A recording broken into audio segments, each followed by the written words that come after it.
Salut à tous et bienvenue dans cette nouvelle vidéo lecture. Il y avait longtemps qu'on n'avait pas parlé de recommandations lecture sur cette chaîne, je vous avoue que ça m'avait manqué. Aujourd'hui le sujet est un petit peu différent des autres fois puisqu'il y a un thème commun à tous les livres dont je vais vous parler. Aujourd'hui je vous parle de 5 mangas qui parlent de manga. C'est un sujet qui me tient vraiment à cœur, de pouvoir parler de la création, de l'édition de manga, comment on fait en fait dans les coulisses. Des mangas qui, j'espère, vont vous donner cette espèce de flamme de la passion du manga, de créer du manga, de lire du manga. En tout cas, je l'espère. Et puis surtout, on va découvrir 5 mangas, enfin 4 mangas puisqu'on va parler de Bakuman, que vous connaissez peut-être déjà, mais je vais essayer de vous faire découvrir 4 nouveaux mangas avec des points de vue totalement différents sur cet aspect création et industrie du manga. Juste avant de commencer, ça y est, la campagne Ulule pour mon livre Mangashi, Histoire de la prépublication du manga, est lancée. Je ne sais pas où elle en sera au moment où vous regarderez cette vidéo, mais en tout cas, je mise beaucoup dessus, ça fait des mois que je travaille dessus, donc n'hésitez pas à consulter la page, je vous mets le lien un peu partout, rassurez-vous. Et puis pour ceux qui voudraient plus d'informations, on se retrouve en fin de vidéo. On est donc parti pour découvrir ensemble 5 mangas qui parlent de manga. Installez-vous confortablement, je me suis mis mes petites notes comme d'habitude pour pas perdre le fil de ce que je raconte. Vous pouvez totalement regarder la vidéo comme un podcast, il n'y a pas besoin de mater ma tête pendant 20 minutes pour comprendre la vidéo. Et sur ce, c'est parti. Et on commence donc évidemment par Bakuman de Oba et Obata, la référence je pense en termes de manga qui parle de manga, un manga qui a rencontré beaucoup de succès puisqu'il a été publié dans le Weekly Shonen Jump, donc évidemment l'un des plus connus de ce fait. Bakuman, qu'est-ce que ça raconte? C'est l'histoire de deux lycéens qui décident de devenir mangaka, alors qu'ils pourraient être promis à de brillantes études. Ils contactent la rédaction du Jack, qui est l'équivalent du Jump dans la série, pour proposer une histoire, et à partir de là, ils vont découvrir toutes les galères d'être mangaka, mais aussi ce que c'est d'être mangaka, en fait. C'est pas juste dessiner, écrire des histoires, ils vont se frotter à tout plein d'obstacles, chaque réussite amène de nouveaux challenges, de nouveaux obstacles. On va les voir d'abord tenter d'obtenir une série publiée, une série qui ensuite deviendra un manga édité en volume, puis une série qui rencontre suffisamment le succès pour pouvoir être adaptée en animé. Donc on va les suivre tout au long de leur vie à partir de cette vie de lycéen justement, comment ils vont évoluer dans leur carrière en tant qu'artistes. C'est absolument passionnant, c'est hyper motivant, je pense que c'est une des séries les plus motivantes qu'on puisse lire, puisque il y a ce côté en fait, Bakuman est un neketsu, dans le sens où on suit des jeunes héros qui vont suivre le chemin du, comment dire, le chemin classique du héros, sans les pouvoirs, bien que ça pourrait être associé à leur entraînement pour devenir un meilleur scénariste, un meilleur dessinateur, mais surtout il y a ce côté très motivant, puisque c'est très ancré dans le réel, avec toujours ce côté neketsu, donc héros qui se dépasse, et c'est ça qui en fait crée ce côté très inspirant, très... Ouais, en fait, je veux devenir mangaka, en fait, dès la fin du volume 1, on se dit, allez, let's go, je m'achète une plume, un encrier, et on suit ce que font les héros. Et surtout, Bakuman, c'est pas juste un manga qui parle de manga, il y a autre chose, comme je disais, c'est aussi un manga très tranche de vie, dans le sens où on va suivre le quotidien des personnages, aussi dans leur vie quotidienne. Alors, ils ont pas beaucoup de temps, nécessairement, puisque c'est des mangaka, c'est-à-dire qu'ils respirent, ils dorment, ils mangent manga tout le temps, pour pouvoir concrétiser leurs rêves, mais on va notamment les suivre dans leur relation sentimentale avec deux belles histoires d'amour totalement différentes, qui apportent un vrai plus, je trouve, à l'histoire. Donc il y a vraiment ce côté motivant pour le métier, on voit comment c'est, enfin, une des scènes qui m'a marqué, que ce soit dans le manga ou dans l'animé, c'est la découverte du studio de l'oncle, qu'on découvre dès le tome 1, qui est en fait le studio de création, puisque l'oncle était mangaka, et donc c'est constitué de 2 pièces avec un bureau, et c'est rempli de Shonen Jump, enfin de Jack du coup, de figurines, de mangas en tomes reliés, puisque le gars était aussi un passionné de manga, et que un mangaka doit lire des mangas pour pouvoir apprendre à être meilleur dans ce qu'il fait. Donc cette scène un peu folle, je trouve, pour un fan qui découvre cette espèce de studio où chaque centimètre carré est rempli de mangas, c'est un peu ce côté de waouh, c'est... Je voudrais un appart comme ça, moi aussi, en fait. Et donc, il y a ce côté que j'aime beaucoup effectivement, dans Bakuman, qui donne cette espèce d'impulsion créatrice. Alors, Bakuman n'est pas exempte de tout défaut, puisqu'elle a été vivement critiquée pour la vision qu'elle donne du métier de mangaka, parce que même si, bon, sur plusieurs arcs narratifs, elle va montrer la difficulté, et notamment l'impact que ça peut avoir sur la santé de ces artistes, on est quand même sur un aspect peut-être un peu trop fantasmé, un peu trop idéalisé du métier, et beaucoup de mangaka, effectivement, se sont plaints, ont un peu dit, en fait, le métier, c'est pas ça non plus, en fait, c'est trop... Il y a trop ce côté fiction, effectivement, chemin du héros, qui qui biaise complètement la vision de ce qu'est le métier de mangaka. Donc prudence, ne vous dites pas que ce que vous voyez dans Bakuman, c'est ça être mangaka, et ne le prenez pas pour argent comptant. Et c'est d'ailleurs pour ça que je veux vous présenter d'autres séries pour montrer une autre vision de l'industrie que ce que propose Bakuman, même si j'étais obligé de vous en parler parce que la série est hyper connue, parce que j'ai adoré le manga et l'anime quand je les ai découverts, donc voilà, c'est pour ça que je commence par lui. On commence par l'évidence, série qui est finie en 20 tomes d'ailleurs, que vous pouvez retrouver en librairie assez facilement.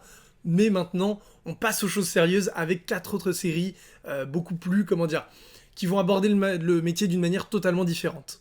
Et donc, dans un tout autre registre, Poison City de Tetsuya Tsutsui, qui a notamment fait Noise et Prophecy. Alors là, ça n'a rien à voir. Déjà, c'est une histoire courte, terminée en 2 volumes, donc beaucoup plus facile à se procurer. Poison City, qu'est-ce que ça raconte? C'est tout simplement une espèce de presque d'essai en manga, en tout cas de fiction en manga, sur la censure du manga.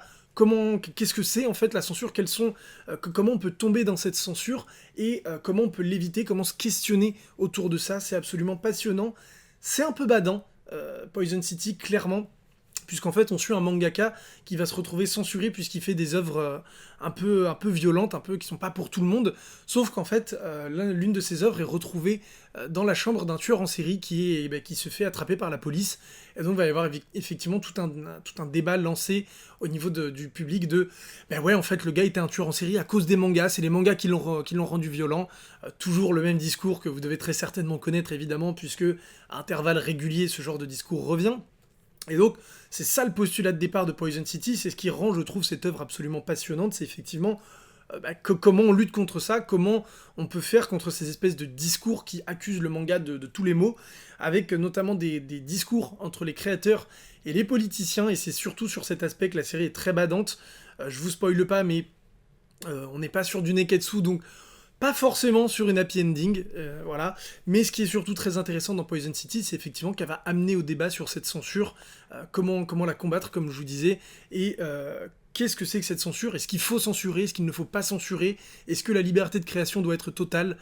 Plein de sujets qui sont régulièrement au cœur du débat, à juste titre, effectivement, en fonction des publics. Donc Poison City, petite pépite à découvrir, qui ne va pas vous laisser indifférent, clairement. Oui, et j'ai oublié de vous prévenir que c'est inspiré de faits réels, puisque dans le manga, ça se passe dans un futur proche. Le Japon prépare les JO 2020. Et oui, futur proche. Sauf qu'en fait, ils veulent lisser le truc au maximum pour que le pays puisse donner une très bonne image de lui. Et donc, effectivement, les mangas vont faire l'objet d'une chasse aux sorcières, avec beaucoup de censure. Voilà, notamment, quand je vous parlais des politiciens, je vous mets au défi de ne pas bader.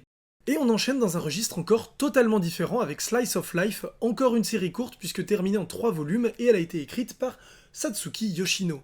Alors, comme le titre l'indique, c'est un Slice of Life, un manga tranche de vie, où on y suit un mangaka qui a à peu près 10 ans d'expérience, qui termine une série d'imaginaire qui avait été plutôt populaire, sauf que voilà, la hype est passée, la série se termine, et il a aucune idée de ce qu'il va faire après, et c'est là que, sur conseil d'un ami ou de son éditeur, je ne sais plus, on va lui dire, mais écoute, pourquoi tu ferais pas un manga tranche de vie?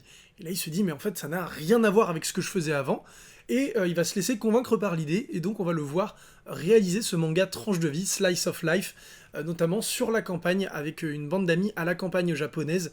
C'est absolument incroyable, dans le sens où c'est très posé, on se laisse embarquer dans la vie de ce mangaka et des personnages dont il nous raconte l'histoire, puisqu'on a quelques pages qui viennent entrecouper le manga que nous on lit, sont entrecoupées des pages de son manga à lui, mais qu'on lit comme si elles faisaient partie intégrante de l'histoire.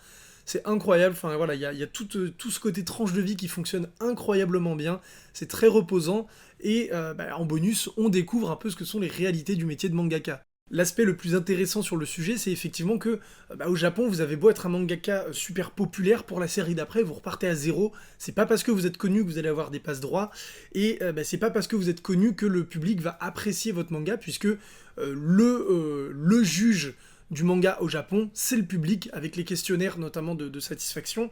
Et donc, si votre manga était super populaire avant, mais que les lecteurs n'adhèrent pas au nouveau, vous repartez à zéro, vous repartez encore à zéro pour une 3e série. Et donc il y a vraiment tout ce questionnement de comment prolonger sa carrière, comment évoluer en tant qu'artiste quand ça fait plusieurs années qu'on est dans le métier, comment se détacher de ce qu'on a fait avant pour pas subir le poids de sa série précédente. On l'avait vu notamment, nous, en tant que lecteurs, avec Naruto et donc Samurai 8, qui avait été un véritable échec, et donc c'est vraiment autour de ça que ça tourne, de comment se réinventer en tant qu'artiste. Et comme je vous disais, en fait, cette histoire est racontée sur une île. Le mangaka va sur son île natale, donc il y a vraiment ce côté très quotidien de la campagne japonaise, très reposant, avec un personnage secondaire, et effectivement, qui l'assiste, très attachant, vous verrez si vous découvrez l'histoire. Et donc, toute cette ambiance, eh ben, elle fait du bien. Voilà, elle met de bonne humeur, cette ambiance. Et on enchaîne avec Bienvenue chez Protect de Miso Suzuki. Et là, vous voyez le sticker, vous vous dites de quoi il va nous parler cette fois. Et donc, Bienvenue chez Protect, c'est un manga vraiment très particulier publié chez Akata, dans le sens où il va y avoir un versant très économique. Effectivement, en fait, on suit un artiste, un mangaka, qui n'arrive plus à trouver son compte en étant publié par des éditeurs, puisqu'il ne gagne pas assez, il ne vend plus assez, et donc il se remet totalement en question sur quel est le sens de mon métier, comment je pourrais vivre, comment je pourrais gagner ma vie avec ce métier. Et donc il va demander de l'aide d'un consultant complètement excentrique qui est accompagné de sa nouvelle stagiaire qui vient du lycée. Donc on va suivre le récit à travers les yeux de cette stagiaire qui découvre à la fois le domaine de l'édition du client de cette agence et à la fois le métier de ce gars et de son agence qui est du conseil plus ou moins en marketing, en économie, en business. Et c'est justement ça que j'adore dans Bienvenue chez Protect. Je vous en avais d'ailleurs parlé il y a quelques années, il me semble, hein, c'est pas la première fois que je parle de ce manga. Et en fait, c'est tout cet aspect économique très très très concret qu'on a dans Bienvenue chez Protect. Et notamment de se dire comment, par exemple, en tant qu'artiste, Amazon peut aider un auteur autopublié à gagner plus d'argent que en passant par un éditeur qui est pas spécialement motivé puisqu'il ferait pas assez de ventes pour couvrir les frais en étant édité dans une grosse structure.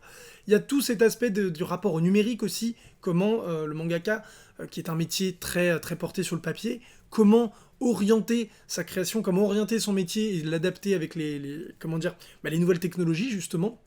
Alors, le manga, étant donné qu'il est très lié au contexte économique et à ce qui se passe, commence un peu à vieillir, je dirais, bien qu'il soit encore toujours très pertinent, je trouve.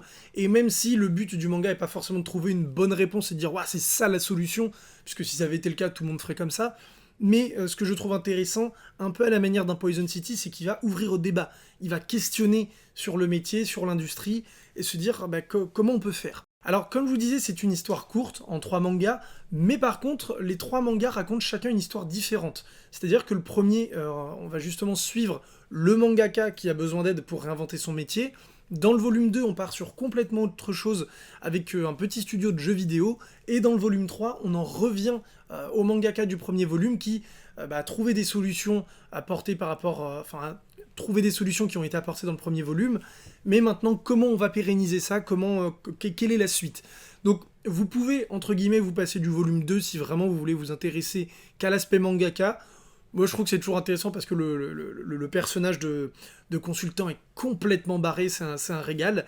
Et puis, ça permet de comprendre, en fait, ce que je trouve intéressant avec ce volume 1 et 3, ça permet de vraiment dire, voilà, on n'est pas juste là dans un manga à dire « Ah bah ouais, tiens, on vous donne des solutions miracles qu'on n'a pas testées. » Faites-le, non, ça questionne en permanence de genre, voilà, là, l'étape est potentiellement réussie. Ensuite, qu'est-ce qu'on fait? Quelles sont les autres solutions? Et c'est dans cet aspect-là, je trouve, on pousse vraiment le côté, on réfléchit sur le métier, sur cette industrie. Et on termine par mon énorme coup de cœur, Réimp de Naoko Mazda, le manga que vous devez retenir dans cette vidéo. Le manga, pour être honnête, qui m'a poussé à faire cette vidéo tellement j'avais envie de vous en parler. Réimp, c'est l'histoire d'une jeune fille qui aurait pu devenir judoka olympique, sauf qu'elle se blesse et doit donc songer à se réorienter. Et là, elle découvre une offre d'emploi pour devenir éditrice junior dans un gros groupe d'édition. Elle postule, elle a évidemment le boulot et devient donc assistante éditrice junior dans une grosse maison d'édition pour le magazine Vibe qui fait de la pré-publication. Et à partir de là, à travers ses yeux, en suivant son quotidien, on va découvrir tous les aspects du métier d'édition et tous les métiers de l'édition puisqu'elle va être en contact avec un nombre incroyable de professionnels. C'est-à-dire qu'il y a évidemment l'éditeur qui, comme on le voit dans Bakuman par exemple, accompagne le mangaka pour dire bon voilà, est-ce que t'as bien fait tes planches? Moi je pense qu'il faut qu'on retravaille le scénario, mais absolument tous les autres métiers qu'on ne connaît pas forcément en tant que grand public, c'est-à-dire que il y a les commerciaux, les responsables marketing, les diffuseurs, les distributeurs, les gens qui vont scanner, qui vont s'occuper de la photogravure pour avoir des rendus bien précis, les imprimeurs, les commerciaux des imprimeurs qui vont avoir d'autres rôles, enfin bref, tous les métiers, c'est absolument passionnant je trouve, et d'ailleurs Glénat accompagne chaque fin de volume par une mini-interview d'un professionnel, notamment d'un métier qui a été beaucoup mis en avant dans le volume en question, par un professionnel de chez Glénat ou qui travaille avec Glénat, ce qui rend vraiment la série Réimp très intéressante et très concrète. Et c'est justement ça que j'adore avec Réimp, c'est que pour la comparer avec Bakuman, même si c'est pas forcément pertinent puisque Bakuman est un neketsu, donc comme je vous disais, il y a le côté très chemin du héros, très inspiration, et dans Réimp c'est un manga tranche de vie, donc l'objectif de la série est pas tout à fait la même. Mais justement, dans Réimp, vous allez avoir un quotidien réel, vous allez avoir du concret en fait, et justement tout cet aspect trop idéalisé dans Bakuman n'existe pas dans Réimp, et vous montre vraiment le quotidien. Alors, il y a toujours un degré de fiction bien évidemment, mais on est vraiment sur quelque chose de beaucoup plus concret, beaucoup plus réaliste. D'ailleurs, cet aspect tranche de vie est extrêmement bien fait, puisqu'on suit les personnages, notamment l'équipe d'édition qui gravite autour du personnage principal. On commence à les reconnaître, on va s'intéresser à chacun d'eux. Chacun d'eux va avoir droit à un arc vraiment narratif qui va le mettre en avant, qui va permettre de dire pourquoi ce mec-là est devenu éditeur, pourquoi il travaille comme ça, pourquoi il fait... Enfin, quelles sont ses convictions à faire ce métier. Et c'est encore plus intéressant que de découvrir le métier en lui-même, puisque on va comprendre, en fait, on se retrouve confronté à des passionnés à chaque fois, où justement, des gens qui ne sont pas passionnés et qui sont quand même excellents, des gens qui ont été passionnés mais qui ne le sont plus, pourquoi?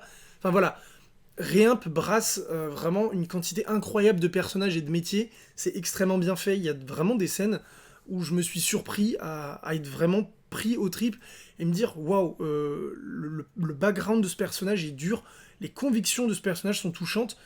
Pour être honnête, moi là-bas, je le lisais vraiment pour le côté, ben voilà, on parle d'édition de manga, j'adore ça, je veux être éditeur aussi, donc c'est vraiment l'aspect technique, le sujet qui me passionne. Et en fait, je me suis complètement laissé prendre au jeu de ce côté très tranche de vie, avec les personnages qui interagissent entre eux, qui créent des liens, qui vont défendre bec et ongle leurs convictions, même si à première vue on a l'impression que ça n'a pas de sens. Il y a ce côté passion, et paradoxalement qui marche presque encore plus que dans Bakuman, alors que Bakuman a ce côté neketsu très...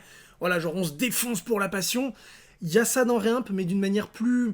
Comment dire, plus onirique, le mot à la con, enfin voilà, dans le sens où c'est pas poétique, mais il y a ce côté plus concret, et qui en devient presque plus motivant qu'un côté très fictionnel. Bref, si vous vous intéressez à l'industrie du manga de près ou de loin, c'est-à-dire juste vous êtes curieux de savoir comment on édite un peu plus en détail du manga, qu'est-ce que c'est le métier de mangaka, qu'est-ce que c'est le métier d'éditeur, quels sont les métiers, juste si vous avez envie d'en savoir plus en tant que professionnel, Réimp est parfait en fait, Réimp est absolument incroyable.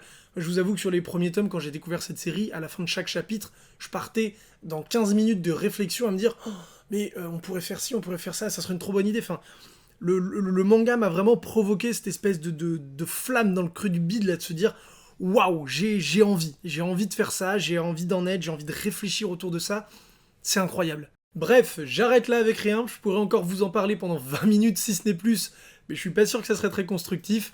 En tout cas, n'hésitez pas à me dire si vous avez apprécié cette vidéo. Dites-moi également en commentaire si vous avez déjà lu certains de ces mangas, si vous avez envie d'en lire. Si vous en avez déjà lu, n'hésitez pas à me donner votre avis dessus. J'ai très envie de pouvoir débattre avec vous sur les différentes visions du métier et de l'industrie que chacune de ces séries propose. Et puis nous, on se retrouve très bientôt pour de prochaines vidéos. Et pour ceux qui sont intéressés pour en savoir plus sur mon livre, je vous mets la vidéo de présentation tout de suite. Pourquoi n'avons-nous pas de Weekly Jump en France, ni aucun équivalent ? La France est pourtant réputée pour être le deuxième pays consommateur de manga après le Japon, sans parler de l'explosion du marché au cours de ces 10 dernières années. Alors pourquoi ces magazines n'ont-ils jamais réussi à s'imposer en France? C'est ce que j'explique dans Mangashi, histoire de la prépublication du manga. Un livre dans lequel je vous emmène à la découverte de l'histoire du manga et des magazines de prépublication au Japon et en France. Ce tour d'horizon du Jump à Kamea en passant par Pilote va nous permettre de comprendre pourquoi ces magazines n'ont jamais réussi à s'imposer en France et pourquoi la situation pourrait très bientôt changer. Au cours de cette campagne, vous pourrez donc vous procurer le livre dédicacé, ainsi que de nombreux bonus pour prolonger l'expérience. Un guide des magazines de prépublication japonais, une masterclass inédite, et les derniers exemplaires du beau livre Shonen auquel j'ai contribué avec un article sur One Piece. Je vous réserve également des cadeaux supplémentaires pour chaque palier débloqué, alors ne manquez pas ce livre et parlez-en autour de vous. A très bientôt sur Ulule pour plus de détails et de surprises.